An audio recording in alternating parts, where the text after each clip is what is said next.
Thank you, thank you. Good morning. How y'all feeling? Good. Happy Saturday. Look at us doing the good work on a Saturday. Absolutely. No rest. No rest for us, whatever we are. Oh, yes, rest. Yes, rest. Rest, Stand please. corrected. Well, good morning. My name is Trenda Loftin. Thank you so much, Varun and Gabby, for opening us up this morning. Trenda Loftin, she, her pronouns, with Willow Permanent Real Estate Cooperative in Western Mass, which I'll tell you about in a moment.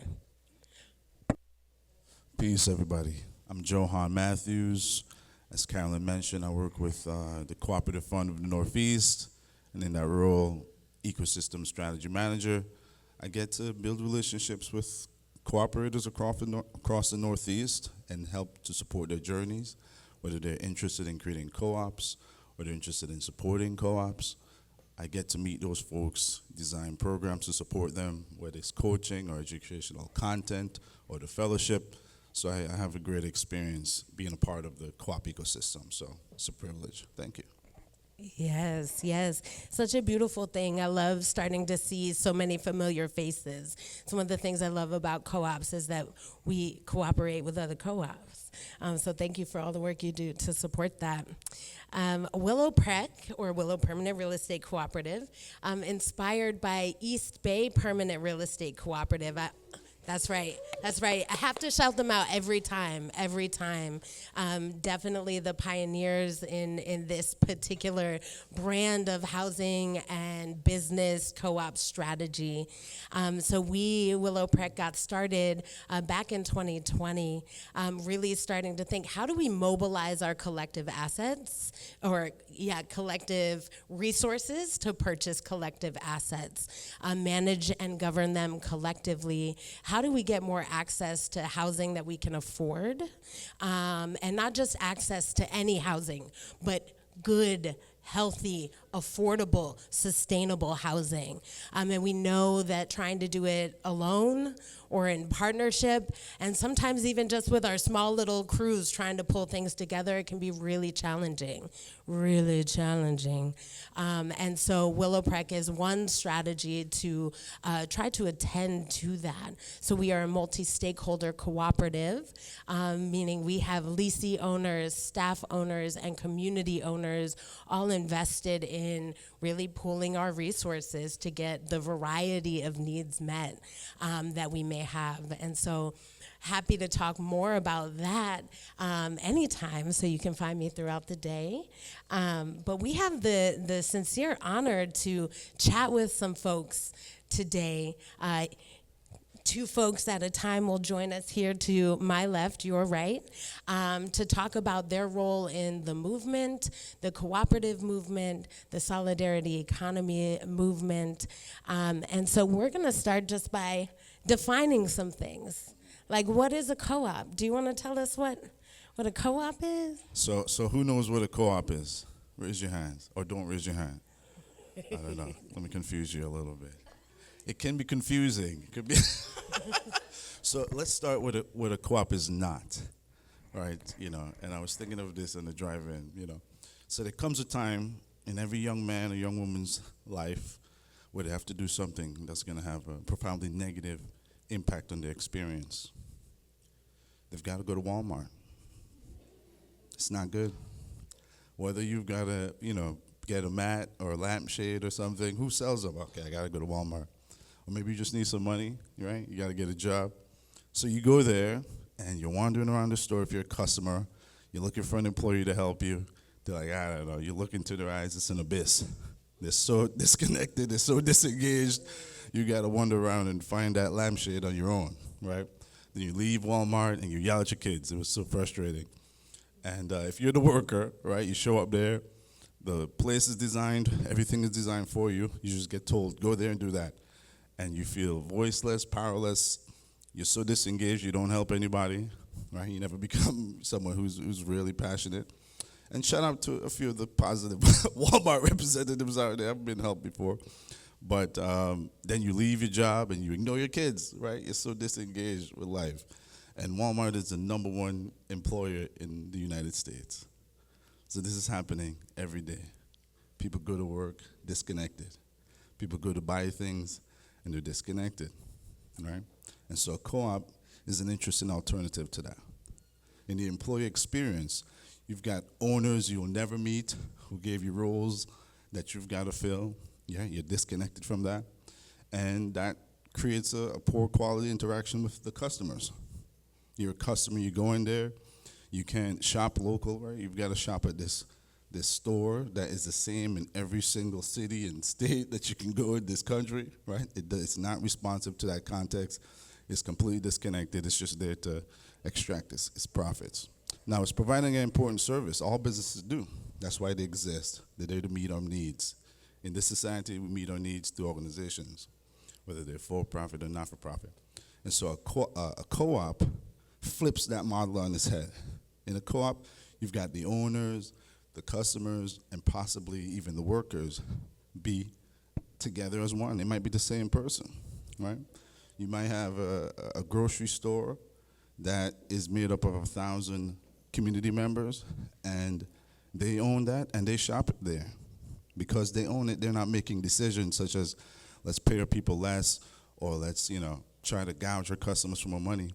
They have a little bit more empathy, right? They'll make decisions that are going to be more empathetic and caring to the people they're trying to serve. Similarly for the workers, right? You can have a worker-owned business. Those are the members of the business. And so they're making decisions that empower them every day, that give them a voice, that allow them to serve their customers with gusto, right? And you can have housing co-ops, right? The members are residents. Rent is too damn high, so we're going to own this building together, and our rent isn't going to go up next year. So these are the things that co-ops make possible, right? A co-op is a member-owned business, and it's operated for the benefit of those members, be it worker members, resident members, consumer members who are buying things together. So it's a beautiful model, and it's one step out of this mess, of this disconnected mess that we call business today. Thank you for that. Thank you for that. For me, there's so many layers to the cooperative movement that really allows us to prioritize our health and well-being, right? In a really real way, to see each other more clearly, and to actually build community and stop extracting, right? When I hear you talk about the ways that some jobs really just pull everything from you, right? And you don't get to see any of the benefit of that, right? And then we leave and we're tired and not fulfilled, and we still don't have our basic needs met. And so I want to share with you some of the 7 cooperative principles that every co-op is geared towards, it has an eye towards, and that's voluntary and open membership. That's democratic member control. That's member economic participation and equity, meaning, yeah, you might put some money in or some work in, right, but you also get to see the benefits of that labor, of that money, right? It's not just going to someone that we don't see and who's not doing the work. Autonomy and independence, that's one of my favorite ones, y'all. Autonomy and independence. Education, training, and information. Cooperation amongst co-ops, which you heard me say already. And then concern for community and equity, right? Again, this is about shifting the way we think about our survival, right? Where it doesn't have to be, let me chase money to get all my needs met, but we can really look at ourselves and each other holistically to be getting those needs met. Unfortunately, it still does take money at this point, so I don't want to not be real about that, but just knowing that there are other ways for us to be in community and collaboration with each other, and I think co-ops are an amazing option for that. Should we get to it? Well, I think there's one more term, right? Yes. We said all, solidarity economy and all these things. Right. We're also talking about this idea of a co-op ecosystem.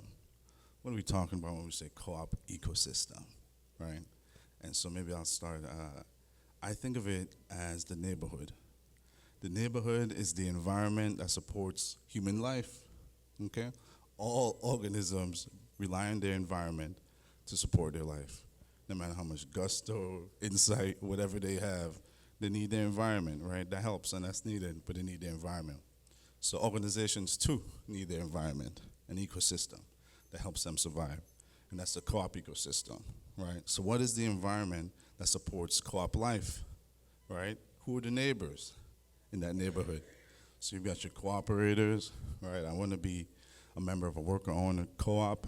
I want to own my housing with other folks. I want to shop at grocery stores that serve me the things that are important to me culturally or health-wise, right? You've got your service providers, your accountants, your lawyers, your funders. Shout out to Co-op Fund, right? All these folks who are in this neighborhood who are necessary for that co-op to sustain its life, right? So that's the ecosystem, the co-op neighborhood, the environment that supports its life. You can think of that from the Hartford, Connecticut perspective, the Connecticut perspective, the Northeast region as an ecosystem, right? So that's how I think of it. I mean, is there anything else? I feel like that really does it. What is that interconnected network that allows more to be possible? Yeah, absolutely. I imagine that as you've been sitting here listening, maybe from the very start of our gathering today, that maybe questions, thoughts, wonderings, curiosities, people you want to be connecting with has already come up for you. So because we won't have time to hear directly from you today, we just encourage you to write yourself a note or draw yourself a picture to remind you, or find a visual cue that's going to help you connect to that thing you thought about, so that you can be integrating that throughout your experience today, and be sure to connect with the people that you want to. If you are on Zoom, of course, you can add things to the chat, be engaging with each other there. We hope for this to be, I will speak for myself. I hope for this to be, and I trust it will be, a very connective experience. Shall we do it? You feel ready? Yes, I. Okay, great. So I have the honor of welcoming Anna Martina and Alex Kolokotronis to the stage, please. Welcome. Give it up, give it up. Yes, hello. Please join us. Let's shake your hand for formalities. Yeah. Hi, Alex. Nice to meet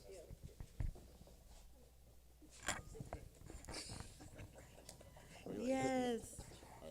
It's a beautiful thing when we remember that hugs are actually really beautiful. I feel like I know I've been trained away from them in a lot of ways, and so thank you for indulging that. Wonderful. So we are sitting here with Alex and Anna Martina, and we want to really just give y'all the space to introduce yourselves. Y'all might need some microphones. Let's see if we can make that happen. I see one. Perfect. So if you'll tell us a little bit about who you are. If you'll tell us a little bit about who you are, where you're coming from, and the work you do in cooperatives. Thank you so much. Good morning, everybody. Buenos días. Muy feliz de estar aquí compartiendo en comunidad. Very happy to be here sharing community. My name is Anna Martina, you, she, her, they, ella. I am originally from Mexico City. I live in Philadelphia, Lenny Lenape land. And I am a cooperator. I've been involved in solidarity economy for a long time. I feel like it is kind of like funny now, like when I'm having a conversation with folks and I'm like, yeah, do you remember solidarity economy when we were out there like fighting against NAFTA? Who here's like was there part of the movements fighting against NAFTA? All right, some folks.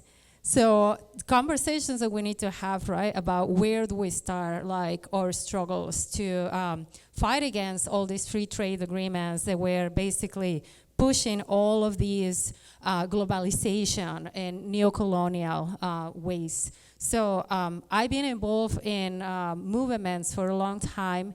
In Mexico, I was part of solidarity supporting Zapatistas and I come from indie media and all of those movements. I'm right now part of a cooperative, Colmenar Cooperative Consulting. I do facilitation and trainings with people, facilitators in the room there, Baroon too. We hold a space for people to make change, to make the change together. I'm also a board member of Philadelphia Area Cooperative Alliance, and I also collaborate with the U.S. Federation for Worker Cooperatives as a peer advisor as well. So I'm also in the space to learn from all of you. We learn and unlearn together, so very happy to be here. Yes, thank you. Okay, hi everybody. My name's Alex Kolokotronis. I live in New Haven. Currently, I'm the director of the Naugatuck Valley Project, which is a labor faith community organization. We're an organization of organizations. And the Naugatuck Valley Project emerged in 1983 out of deindustrialization in the valley, so the greater Waterbury area. There used to be 50,000 manufacturing jobs, largely in brass, and those have entirely been lost. Very much related to some of what you were speaking to in terms of what we've seen in the global political economy. But the response that was MVP and is MVP was actually a partnership originally between the Catholic Archdiocese, the Lutheran Synod, a community organization called Connecticut Citizens Action Group, which is still around, CCAG, as well, and the United Auto Workers. And the reasoning was, okay, what are we going to do to save these jobs that are more than just jobs, but actually holding together the fabric of various communities. And so the response was to try and convert these factories into worker co-ops. And 3 employee-owned firms were actually created during that time, during the subsequent 10 years. During that period, the largest worker cooperative in the United States was a co-op in the Valley through MVP. And then in the mid-late 90s, MVP formed a 4th worker co-op, which was in home care. For myself, my origins in the co-op movement were in worker cooperatives as well in New York City.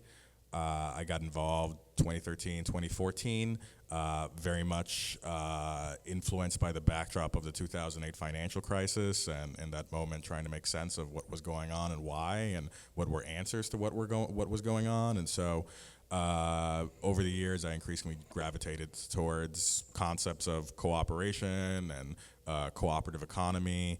But currently, actually what we really focus on, Naugatuck Valley Project currently, is around housing cooperatives. We have a community land trust arm that formed in the late 80s out of a tenants union that NVP had organized, actually through also employee owner networks, where similar to this moment, rent was skyrocketing. Rent actually went up at a certain point 300% in the complex that was being organized, also owned by a mega landlord.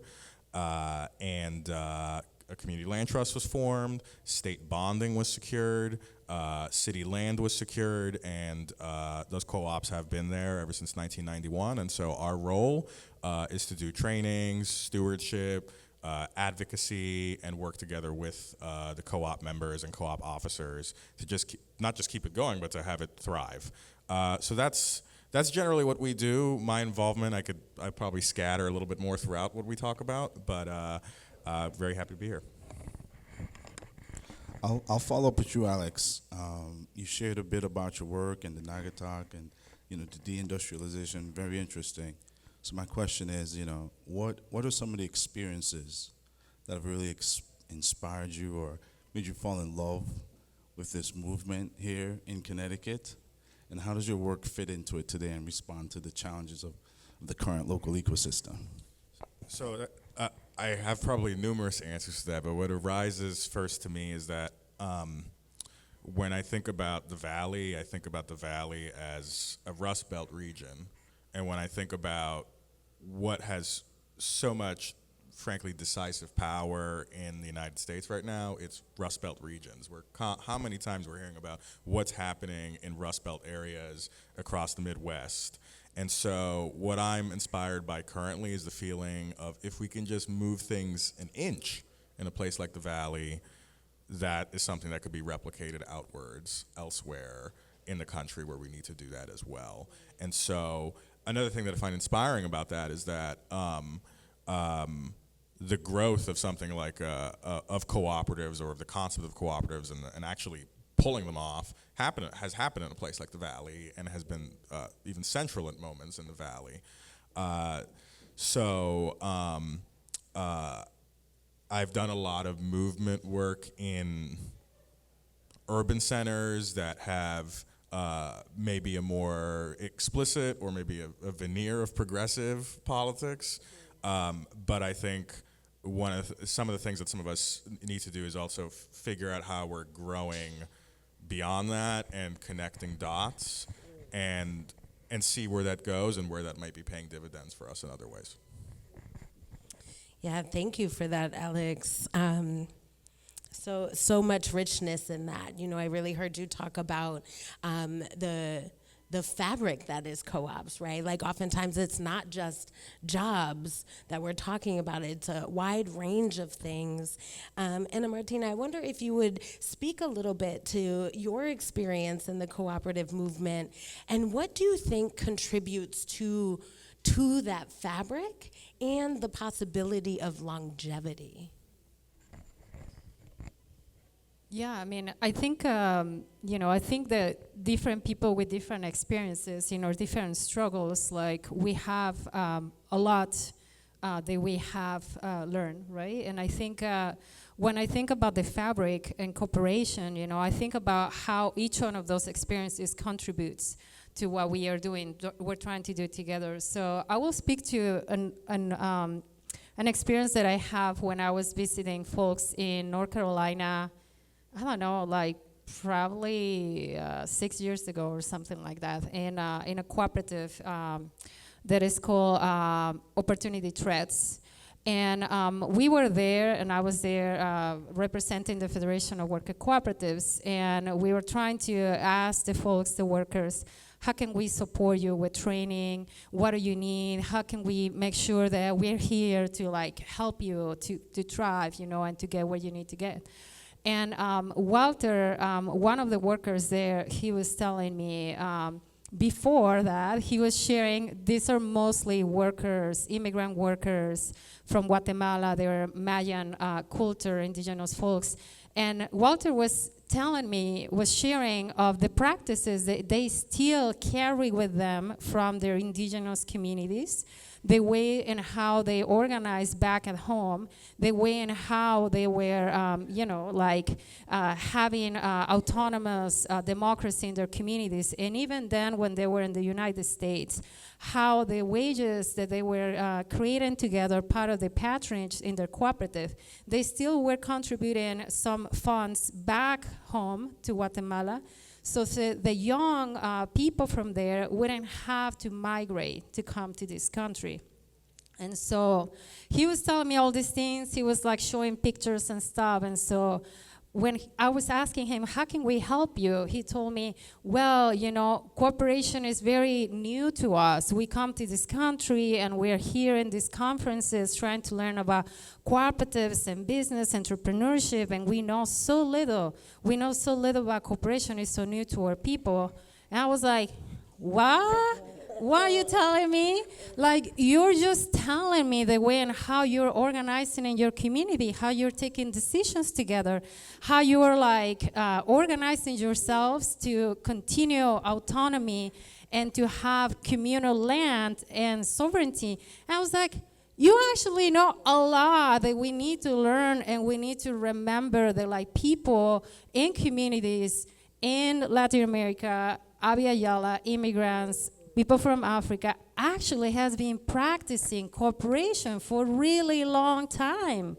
And so that to me is the fabric of cooperation, and we're really we're really sitting here trying to listen more. Tell me more about your ancestors. Tell me more about how they were organizing, because the oppressors have been there. So what we're trying to do is not new. It's just let's remember and let's come with a strategy so we continue this.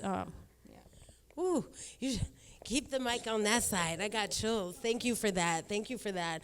Part of what that really makes me, I think what I'm feeling in my body is almost a caution for us as like cooperators, as like new age cooperators, right? Is to not get so attached to the language that we miss the point. Right, that we don't co-op co-ops in that sense. So thank you for bringing us back to the root. Thank you for reminding us that we can, in fact, look at some of the ways that we already embody these practices, that we get to look back and back and back and across, right? Knowing that there are not, that across the world, people haven't lost the heart of cooperation.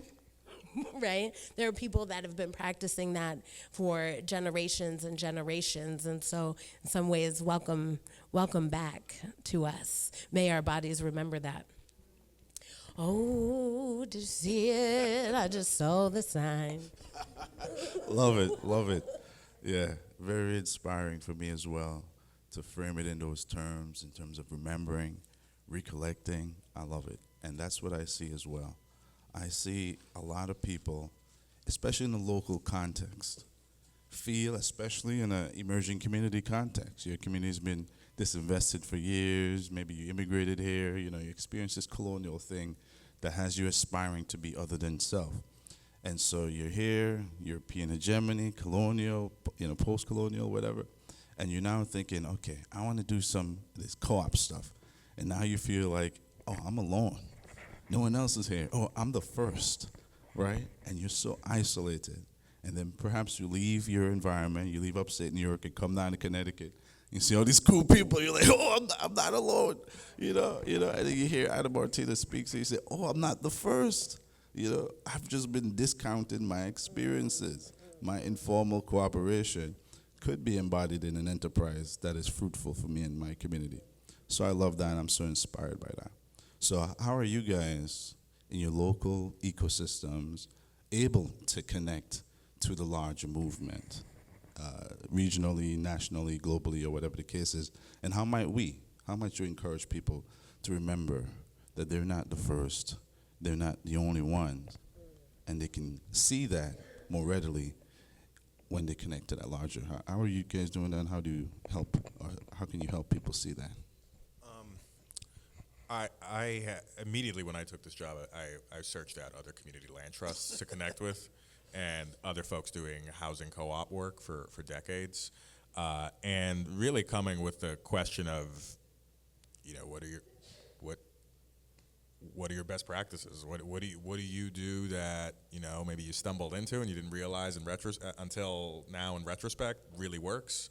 What do you do that from the start you very intentionally planned out and worked, and what maybe didn't work out so much? And I've tended to try to connect with folks from the premise that I don't know everything, even if we've been around for decades, we don't know everything, and there is knowledge to be shared by others, and it's not a transactional thing at all. It's something where in the process, we break down barriers and we show, maybe a funny word to use, we show sort of levels of respect and recognition in doing so, because I think to your point about sort of at times when we don't do that, we sort of maybe reinforce maybe a sense of being isolated or on an island. And what I've also tried to do in doing that is share that back with the folks locally on the ground that I work with. Not only just to share and serve as a kind of conduit, but to pull more folks in, because people get more curious and they start to feel recognized. They start to notice. Some of our folks in the co-ops, probably they're aware of this. I'll let them know more about this, and the more we make this a practice, in terms of reaching out, in terms of connecting, in terms of saying, hey, that thing that we're doing right now that was very successful, that actually was inspired by this over here. It just trying to make it as concrete and substantive as possible, that we are getting something out of connecting and sharing with others, and so are folks over there. And there will be flashpoint moments where actually we will have to do something together. And so It's been just trying to practice it, just practice and practice and practice and practice it, and it's helpful, I think, for growing the movement more widely in the state and local context, because that allows us to say, hey, you know, this here is not, we're not in an island either. Like, you might think we're doing this really, you know, absurd, unique, kind of out there thing. No, let me tell you about some other places. We can actually grow this more. Yeah. So sharing and connecting on a consistent basis is what we do. Thank you. And Martina, have the final word, will you? Yeah, I mean, I think that, you know, connecting in spaces, you know, every time when there is a little gathering, when we're trying to talk about cooperation, there is an opportunity to meet people that has been doing things. And I mean, similarly, I think, you know, like when I started working at the Federation, I don't know, in 2015, I think, or whatever, we start convening a community of immigrants, because people in the movement start realizing, oh wow, there is a lot of folks, Spanish speakers. Now I think we need to expand our language justice. But you know, we start kind of like trying to have these spaces for peer advisory and trying to get people connected. Once again, you know, folks, they are like in New York City, where like things are being like blooming, and there is being financing there for cooperatives, with like people they are in Colorado, where things were just getting started, with people in North Carolina that were doing things, people in California, people in Philadelphia. We're like trying to be weaving this network and saying, hey, you know, you might feel like you're alone in your community, but check this out. These folks have been doing this in this other community. And we start having these dialogues. We start trying to like connect, being bridges, and like just seeing how people were navigating, you know, taxes. How do you pay taxes in your cooperative, you know? How do you become sustainable, you know? How do you manage conflict in your cooperative, you know? And like when we start having these conversations, just start realizing, all right, yeah. It is something that we need to remember, our communities, but it's also hard, right? When you are there in the cooperative, you start realizing there are a lot of challenges. So we start having these conversations. Now we continue having these conversations over all this time. Now we're having the conversations that are evolving too. So the conversations that we're having now, you know, back in Chicago in September, when the Worker Cooperative Conference was happening, there was a group of people, and the conversations were there like, what do we need to share with the cooperative ecosystem about the needs and what the workers have learned through all this time, through being incubated, you know, through all of our practices as cooperative developers. And people start coming with a lot of really interesting things, you know, like, yeah, we need to like be more receptive to the needs of the cooperators. We need to like slow down when we're doing incubation. And we know financing is challenging, right? So like, how can we be creative and really try to move our cooperative ecosystem towards more sustainability, not just economical sustainability, because being a cooperator, you know, we try to chase economical sustainability, and then the life also, we're exhausted. You know, Barun was sharing here, that happens in our movement. So I think, you know, through these conversations, we try to really understand how can we really bring all of those practices, you know? And I think spaces like these, where we have the opportunity to talk to each other, is where we really, you know, try to connect the dots, you know? And now some of the work that I'm also doing is bringing the experience of cooperation to the nonprofit world. Because if our money is coming through nonprofits, we need to be able to, like, you know, create these practices of democratic decision making into our whole ecosystem. And nonprofits are part of ecosystem too. So I think, you know, that's part of the work that we're doing, you know, not just locally in Philadelphia, but like with other folks, you know, they are involved and you know, becoming new in the cooperative ecosystem. Thank you both. Thank you both so much. We give them a round of applause. Give it up, give it up. I look forward to more conversations with you both. All right. We've got two more folks that we're going to hear from before we move to lunch. Thank you so much.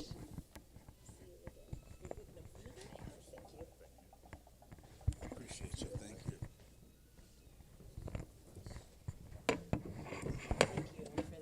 Forgot about the microphone already. Yes, thank you, thank you. Give it up for them again. Give it up one more time.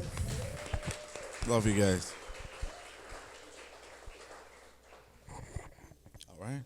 So I'd like to invite Sarah and Emily to the stage. We'll hear a little bit about your journeys and talk about what it means for the co-op ecosystem to have you guys. Come on up. Yes, good morning. Let's warm welcome Give them. them a warm welcome. Yes, yes, yes.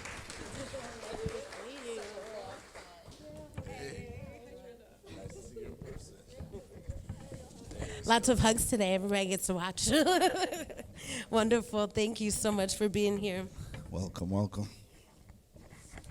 So I want to invite you guys to introduce yourselves, any references and so on, as well as just, I want to invite you to tell us a bit about how you came into this movement, a little bit of your story.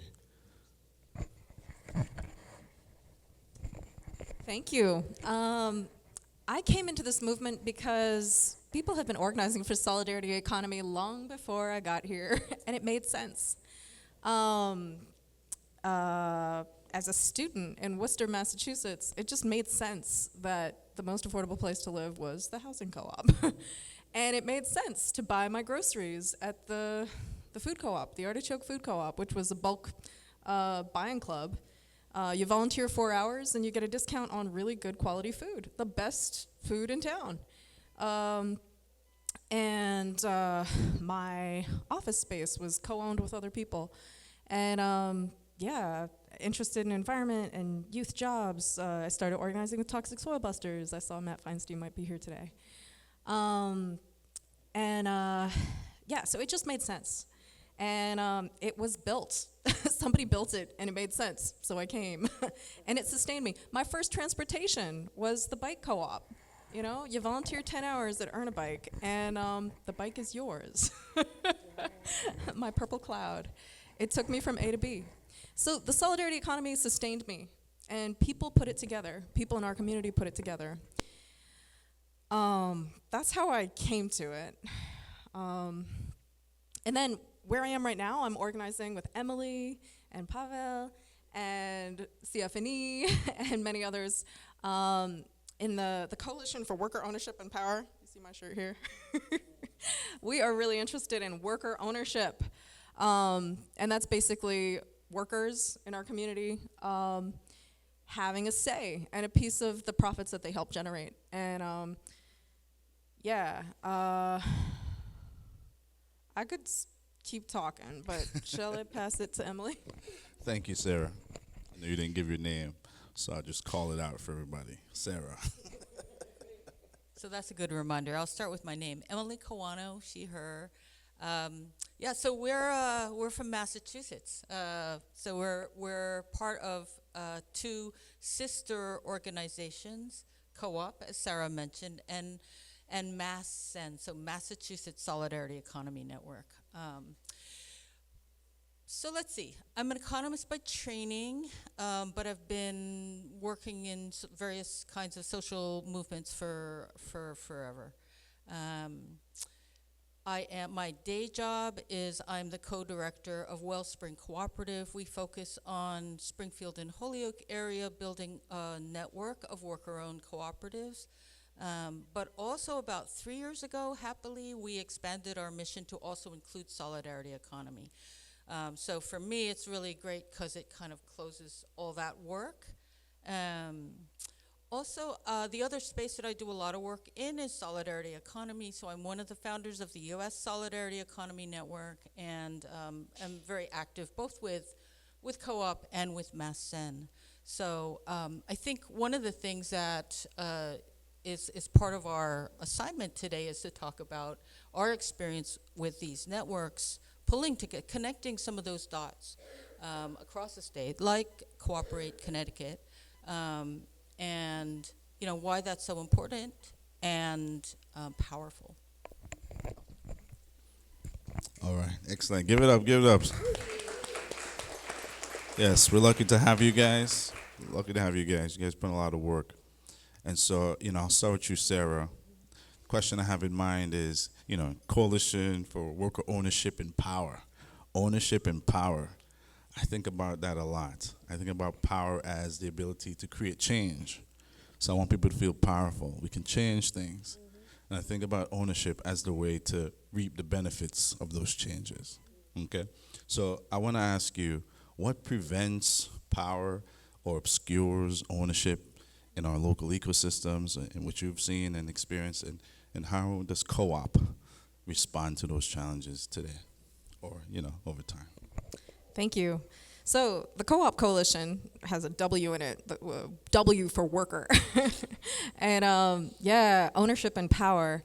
I think it's all, we are here building networks to expand our sphere of influence. So cooperative culture, cooperative consciousness is really key. Oh, we can make decisions together. Oh, we can control our environment. It starts very locally, perhaps with your body. And then, your near surroundings. I can kind of touch Emily, and Emily touches me a lot, influences a lot of the work that I do. Because we know each other, and we have principled struggle together for common good. And together, it's been beautiful having Varun join our Solidarity Economy celebrations in Massachusetts. We see, as Emily mentioned, the Massachusetts Solidarity Economy Network is this big umbrella of solidarity economy organizations working to expand solidarity economy. I hope you speak more about it. But we love worker ownership as one beautiful example of solidarity economy, and worker-owned co-ops as one of our top favorite kinds. So how do we expand ownership and power? I don't know. I'll go back to my own story a little bit. Why are worker co-ops so important? Being from a mixed-race family, and being able to cooperate a little bit in our family, fairly decently. In the US, just seeing, oh my goodness, why is everybody, why is my university majority white? And why is the courthouse majority brown and black? Why? That is a lack in cooperation. Doesn't make sense. Why is access to work tied to that systemic type of stuff? So I don't know, becoming involved with this community organization called EPOCA, Ex-Prisoners and Prisoners and Allies and Friends and Family, organizing for community advancement, we were really concerned about access to dignified work. I had, my bike kept disappearing, and dear friends of mine, with a misdemeanor for writing a bad check, couldn't find a job at Dunkin' Donuts because of the Corey problem, a criminal record that was just chasing people in their opportunities for work. And, so we tried the policy avenue, and after a 6-year campaign, we did ban the box. It's still not easy to find work. There's still more problems. It's not one policy is gonna fix all, but we couldn't wait for the law to change. We had to start our own work. And we started a biodiesel co-op called Empower Energy Cooperative. Little did I know at that time that it would take 5 years for that to break even. It's hard to start a co-op. And, just finding alternatives to what's broken in our society is really important. And having a say at work is really important. And I had the opportunity to go to my ancestral homeland for a good decade, pretty recently, Ethiopia. And I was working in agroecology. I'm really into food systems. I'm on the board of the Dorchester Food Co-op.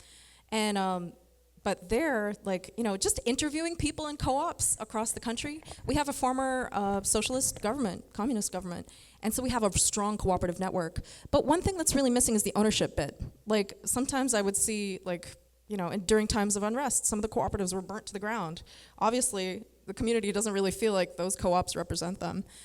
Sometimes I would see the director of a co-op just pulled from the co-op by the local government and not by the members.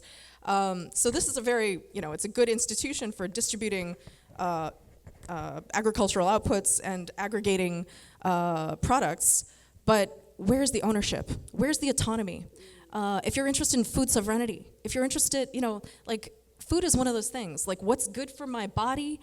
Good, diverse local food. It's good for my community, and it's good for the earth. But if we have no control over who's managing, who's at the helm, who's the leader, who's making the decisions, where are the profits going, then we don't have the control that we need. So, Fantastic. Thank Yes, thank you for that. Thank you for that. That stirs up so many things in me hearing you speak. The realities of folks who carry records, right? Formerly incarcerated folks re-entering into community, trying to make it work. That search for dignified work. You know, I want to add in and shout out the Compost Cooperative in Greenfield, Massachusetts, right? Big Who up. was like also doing a worker-owned co-op for formerly incarcerated folks. And housing is a thing, right? Access to healthcare and food support. Those are all things that come up in those transitions. And so, Emily, I have the honor of working with you in a couple different capacities and thought partnering realms. And so when you hear kind of about some of those struggles, about some of those conflicts, I'm really curious about how you see the Solidarity Economy Network, this new economy approach, as being able to tend to each kind of piece that we're looking at here. Yeah, I guess one place I want to start is just by saying sort of what's the relationship between co-ops and solidarity economy. So clearly co-ops are really an important piece of the solidarity economy, but co-ops have been around for a long time, as well as like all these different practices of solidarity economy. I'm a second generation cooperator. My father managed a co-op, a food co-op back in the 50s, right? So these things come and they go. I think it's really important for us to be thinking about system change, right? Like not one co-op or not one cool community land trust or one cool local currency. Those things are great, love them, I do that work, but if we don't connect those dots, then they don't add up to very much. There are a bunch of, I remember somebody calling them boutique-y, right? They're cute, they're nice, pat on the head, but it's not fundamentally changing the system. And so what solidarity economy offers is a framework to knit together those different practices grounded in values of solidarity, cooperation, mutualism, et cetera. So solidarity, equity in all dimensions, race, class, gender, et cetera, participatory democracy, sustainability, and then the last one that we talk about and really stress is pluralism, which means it's not a one-size-fits-all model, right? There are many paths to that better world, more just, sustainable, democratic world. So there's this huge foundation of work to build on. Some of it is, as people already discussed, some of it is ancient, old practices. It's some of it is mainstream. So think about, for instance, certain public institutions, public education, probably come the revolution, is a keeper, right? So there are mainstream things that we can have a discussion about, but they're probably keepers, right? Some of them are kind of new and alternative, right? But there's this huge foundation to build on, but it's kind of all invisible because they're all isolated from each other. So part of building a solidarity economy is making it visible through connection, right? It is growing new, it is growing larger, but what we could do right now is just to connect, turn towards each other, understanding that we're part of the same process, struggle for system change. One more thing I just want to add about system change.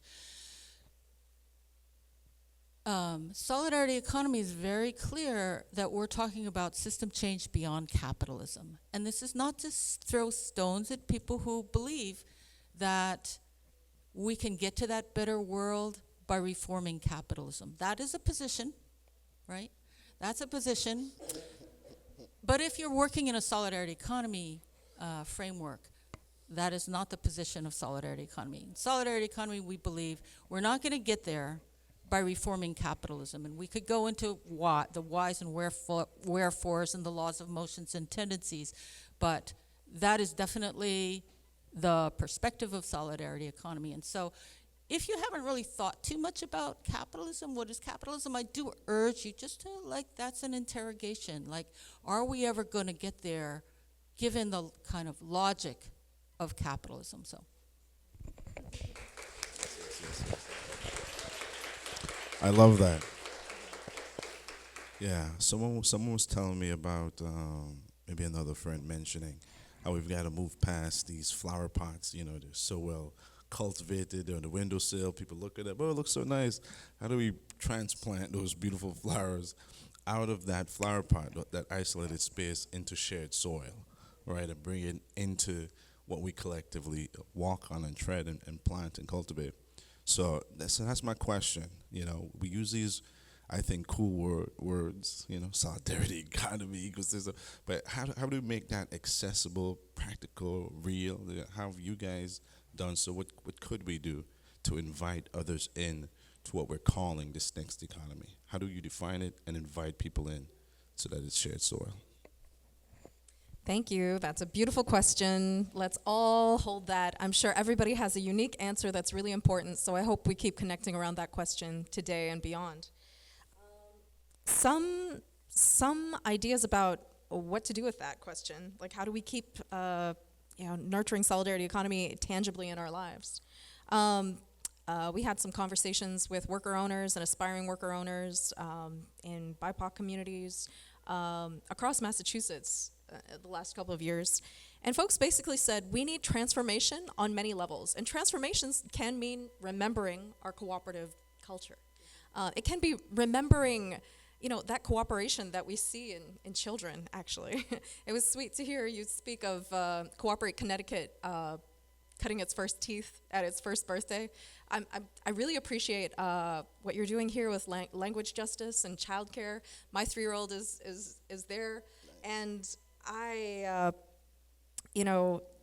just remember that now he's learning to run, and I feel the Co-op Coalition in Massachusetts is learning to run a little bit too.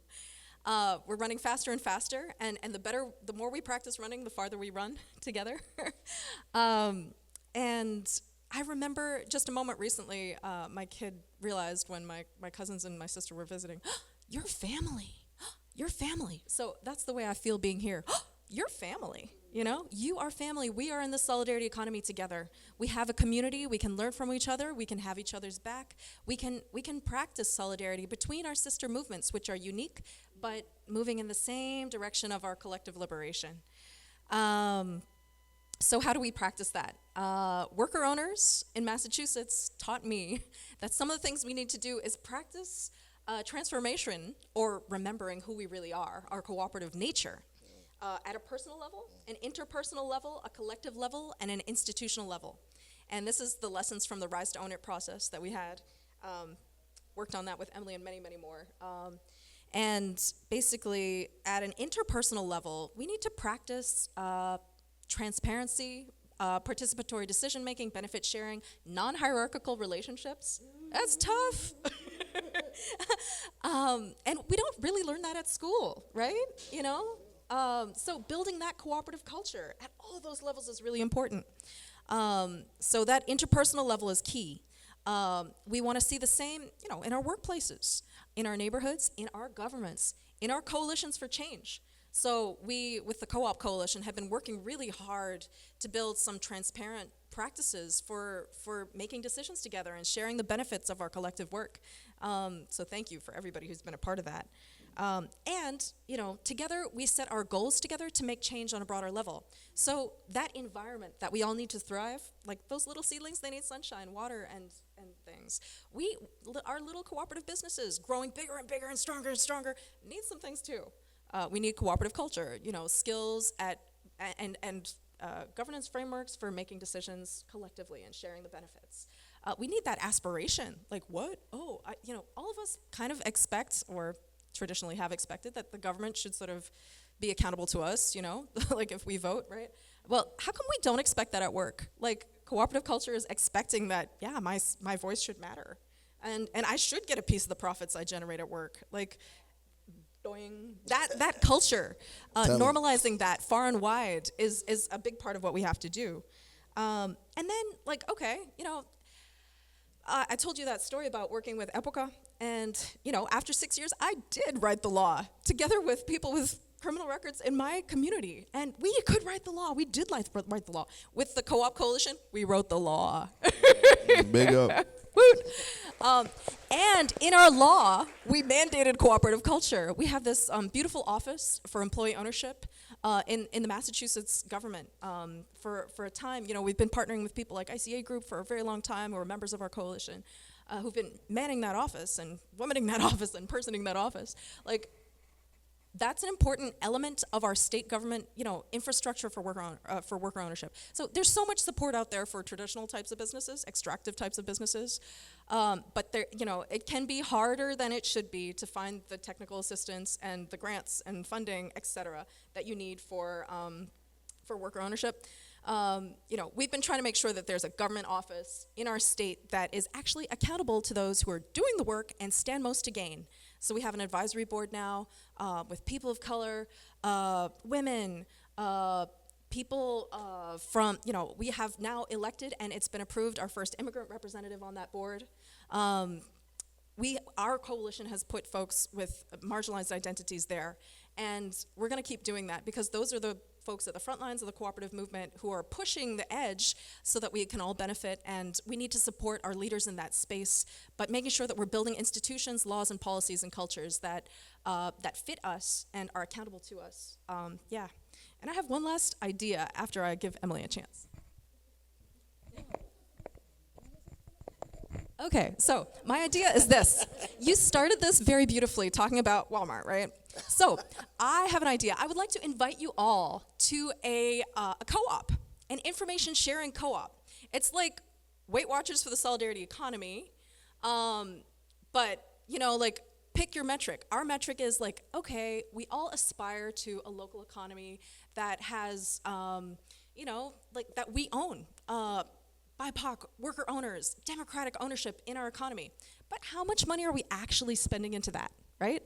I know I got to shop at XYZ Corporation for, where did I print this? At Staples. Staples was actually, founded in Massachusetts. Probably hired some people that I know. But they just got bought out by a humongous private equity company. So, who is doing printing in Massachusetts that I can go to instead? Actually, there's 3 fantastic printing companies that are co-ops in Massachusetts.